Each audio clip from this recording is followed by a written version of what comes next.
Apple, Huawei, Google, quoi acheter aujourd'hui comme téléphone? Eh bien, c'est ce que je vais répondre dans cette vidéo. Et donc, avant, bien évidemment, de commencer cette vidéo, je t'invite tout simplement à t'abonner si c'est toujours pas fait et d'appuyer sur le bouton cloche pour être notifié à chaque fois que je publie une vidéo. Et donc, sur ce, commençons cette vidéo. Je sais pas pour vous, mais aujourd'hui, il y a tellement de compagnies qui existent que je ne sais même plus quoi acheter comme téléphone. Même si ça fait plusieurs années que j'ai un iPhone, des fois je regarde d'autres compagnies puis je me dis ouais, il y a d'autres avantages d'avoir ce téléphone-là versus un autre et pourquoi je resterais avec Apple au final. Aujourd'hui, on va faire les pour et les contre et dissocier, voir là, les avantages par rapport à notre utilisation aussi en temps réel. Donc les personnes souvent qui recherchent un téléphone, on va dire entrée de gamme, on va dire dans les 400-500$, je pense qu'un téléphone Android est plus avantageux qu'un téléphone Apple parce que si on regarde niveau capacité photographique, niveau écran, on se trouve avec quelque chose plus intéressant dans le qualité-prix. Tandis que si je regarde par exemple chez Apple, le seul bas de gamme qui existe au final, c'est l'iPhone SE, qui oui, certes, va perdurer au niveau des mises à jour. Je trouve que c'est vraiment une pièce manquante chez Apple, c'est d'avoir quelque chose d'intéressant au niveau du qualité-prix. Et là, on l'a pas malheureusement. T'sais, le seul finalement avantage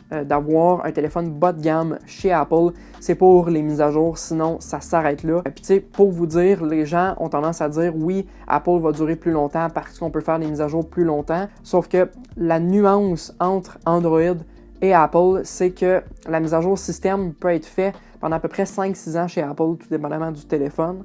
Et chez Android, c'est la mise à jour des applications qui est faisable pendant 5-6 ans. Donc, la différence finalement, c'est que le système d'exploitation peut rester le même sur Android. Je peux rester avec Android 6.0 par exemple, mais bénéficier tout de même des mises à jour des applications. Certes, il va venir un temps où ce sera plus possible, mais quand même, je peux les faire pendant plusieurs années. Donc, tu sais, il y a ça aussi qu'il faut prendre en compte. C'est pas le fait qu'on achète un téléphone avec un prix qui est pas cher, c'est surtout la longévité de l'appareil. Autre type de personnes, vous êtes des gens qui filment des vidéos YouTube comme moi, qui sont dans le milieu de la photographie par exemple, mais qui n'ont pas besoin nécessairement d'avoir un appareil photo, mais qui voudraient justement avoir de belles capacités photographiques sur son téléphone, parce que l'avantage d'un téléphone, c'est qu'on peut le transporter aisément dans une poche et donc prendre des photos sur le vif. Donc c'est sûr que oui, dans ces mesures-là, un téléphone haut de gamme est à considérer, ou du moins un téléphone milieu de gamme. Moi, c'est sûr que ce qui m'importe beaucoup, c'est la compatibilité des plateformes, c'est-à-dire avec Instagram, Facebook et YouTube.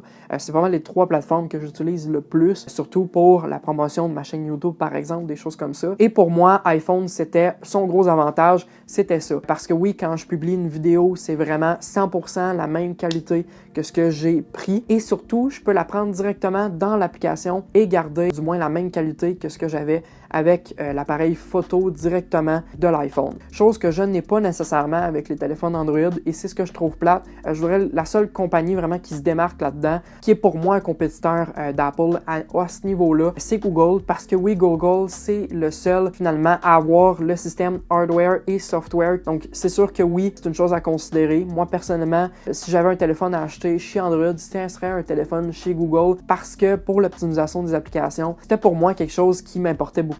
Autre chose qui parfois est intéressant à savoir, c'est le niveau de l'appareil photo et vidéo, parce que souvent les gens se demandent, est-ce que chez Android c'est plus intéressant que chez Apple? Moi je vous dirais, chez Android c'est vraiment impressionnant ce que Android est capable de faire. On a des super belles capacités photographiques sur les nouveaux téléphones. Je parle justement du Samsung Galaxy S22. Écoutez, c'est impressionnant ce qu'il est capable de faire. Si je regarde justement un iPhone dans le même type de prix, on est plus limité par rapport à ce qu'on peut faire au niveau de la photo. Par contre, au niveau de la vidéo, c'est là que mon penchant change. Je regarde au niveau de tout ce qui est stabilité optique, au niveau aussi de la colorimétrie. Je trouve que chez Apple, c'est plus naturel au niveau de la vidéo. On a vraiment un ressenti plus professionnel aussi. Tout ce qui est compression également avec le ProRes, le ProRAW. Vraiment là, pour moi, la vidéo, c'est chez Apple qu'il faut se tourner et chez la photo, c'est vraiment chez Android qu'il faut se pencher. Autre type de personne, vous êtes quelqu'un qui aime ça bidouiller, qui aime ça justement télécharger des choses, que ce soit sur le web, qui aime ça justement que ce soit plus open source, que vous ayez plus de possibilités de configuration. C'est sûr que oui, Android est un avantage. Aujourd'hui, ce qu'il faut savoir, c'est qu'iOS est déjà plus open source que c'était avant, que ce soit chargement de documents justement par fichier Safari. Vous pouvez également avoir des widgets, mais on s'entend, des widgets, c'est nouveau depuis à peu près 2 ans chez Apple. Ça existe depuis des années chez Android. Et moi, personnellement, quand j'ai utilisé des téléphones Android, j'aimais ce côté-là où ce que je pouvais mettre vraiment les applications où je voulais, je peux changer mes widgets vraiment comme je voulais aussi. Tandis qu'Apple, c'est comme ça que le système fonctionne et c'est comme ça que ça va rester, que je trouve plate bien évidemment, mais encore là, pour certaines personnes, ça devient un avantage parce que le système iOS reste très simple, très intuitif aussi et très fluide. Parfois même, ça arrive, tu sais, j'ai des personnes âgées justement que c'est leur premier téléphone intelligent, ils savent pas trop quoi acheter. C'est sûr que l'iPhone justement est plus intéressant pour ça parce que c'est quelque chose de plus intuitif, plus facile à apprendre pour les gens justement qui sont pas habitués dans l'univers des téléphones. Donc oui, pour les gens qui n'ont pas nécessairement de la facilité avec la technologie, moi je conseille nettement iPhone par rapport à Android. Puis je l'ai remarqué aussi, les gens de mon entourage qui n'ont pas nécessairement de la facilité avec Apple, s'ils changent pour Android, ben c'est pire.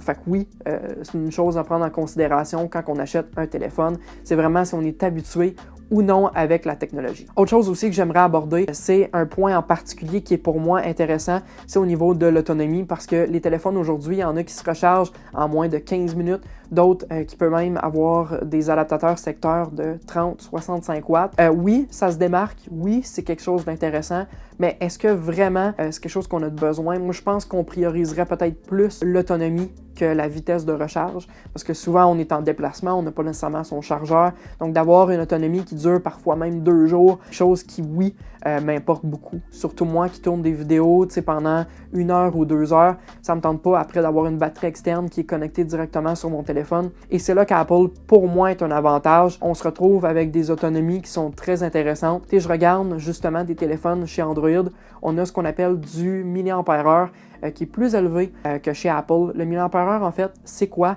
C'est en fait un taux de calcul pour savoir est-ce que la capacité de la batterie est plus élevée par rapport à une autre. Et dans le fond, plus le milliampère-âge est élevé, vous l'avez compris, que plus on a de l'autonomie techniquement. Je dis techniquement parce que lorsqu'on utilise un téléphone, on a justement un processeur qui est trop gourmand. Et c'est là qu'Android a justement de la misère à gérer leur processeur versus leur autonomie. Si je regarde par exemple des téléphones haut de gamme par rapport à ceux d'Apple, l'autonomie est inférieure. Malheureusement, c'est comme ça. Peut-être qu'avec les années, ça va changer, mais pour le moment, Apple reste le champion au niveau de l'autonomie. Donc si j'avais à conseiller quelqu'un qui a besoin d'un téléphone avec une bonne autonomie, ce serait un téléphone de chez Apple. C'est sûr que oui, c'est dur de savoir quel téléphone il faut acheter, mais tout dépendamment de notre utilisation, comme je vous ai mentionné, c'est là vraiment qu'on peut se situer puis savoir là, qu'est-ce qui est plus avantageux pour nous. Donc, c'est ce qui complète cette vidéo aujourd'hui. J'espère que c'est quelque chose qui vous a plu. Si c'est le cas, n'hésitez pas à mettre un petit thumbs up. Si vous avez des questions aussi, ou vous aviez des préoccupations parce que vous changez de téléphone éventuellement, puis vous n'êtes pas sûr encore de faire le pas chez Apple ou chez Android, ben n'hésitez pas à me commenter ça dans les commentaires. Et sur ce, on se retrouve dans une prochaine vidéo. Sur ce, salut!